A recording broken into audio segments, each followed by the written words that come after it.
Apa hukum arisan dalam Islam? Monggo silakan Pak Ustadz. Arisan. Kita bikin arisan yuk.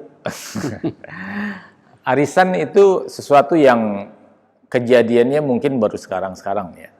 Artinya kalau kita menanyakan sesuatu yang belum pernah terjadi di zaman Nabi, itu memang sesuatu yang kembali kepada dasar hukumnya, bahwa ini kan prinsip arisan itu apa sih prinsip arisan? Kita nyimpen duit, kemudian dapat agak banyakan, ya. Tapi kita tetap harus ngelunasin. Pada prinsipnya arisan itu ngutang sebenarnya. Ngutang karena semuanya akan ngutang, maka masing-masing harus punya andil untuk ngasih modal. Jadi sebenarnya karena prinsip dasarnya bermuamalah itu adalah halal, maka arisan dalam konteks ini sebenarnya halal. Karena sifatnya ya sama dengan hutang piutang. Kalau kita dapat nyimpen 100.000, dapatnya 1 juta, ya. Itu bukan berarti kita langsung dapat 1 juta, karena kita masih punya beban untuk melunasi yang 900. Ya. Sejauh itu tidak berjangka terlalu panjang, yang mengakibatkan inflasi, ya. Misalnya kita bikin arisan sampai 20 tahun, ya, 20 tahun itu inflasi, ya. Nanti uang kita yang dapat sekarang dengan yang dapat nanti beda nilai. Yang sekarang dapatnya bisa beli mobil misalnya, besok cuma ban mobil doang, ya. Jadi selama itu disepakati, ini tidak akan inflasi yang berlebihan. Kalau misalnya turunnya Rp1, Rp2 masih dianggap wajar. Harga telur ketika kita mulai pertama arisan sama ketika orang terakhir dapat arisan, harganya masih sama, ya kurang lebihnya itu dianggap masih wajar. Dan itu tidak ada yang merasa dirugikan. Tapi dalam kajian fikih selalu saja pendapat-pendapat yang kontemporer ini selalu ada yang sepakat, ada yang tidak sepakat, ada yang membolehkan, ada yang memakruhkan, ada yang menganggap ini membuka peluang kita untuk berhutang. Sementara kita kan nggak seharusnya berhutang, ya. Nggak seharusnya muluk-muluk pengen punya ini dan itu. Biasanya orang punya ngikut arisan tuh karena pengen beli sesuatu, tapi duitnya nggak cukup, maka ikut arisan karena dia dapat tarikan gede, nanti dicicil, ya. Jadi yang memakruhkan itu pendapatnya seperti itu, karena memancing kita untuk berhutang, ya, berhutang kepada orang lain.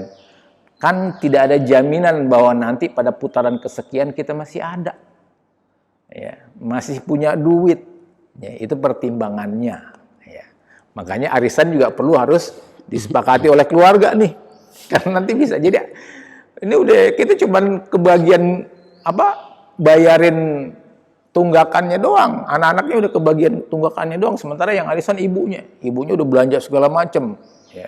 Tahu-tahu Allah alam ceritanya namanya umur, tahu-tahu misalnya nggak ada, akhirnya kebagian ahli warisnya nggak mau. Nah itu mungkin salah satunya yang memakruhkan begitu, Ustaz.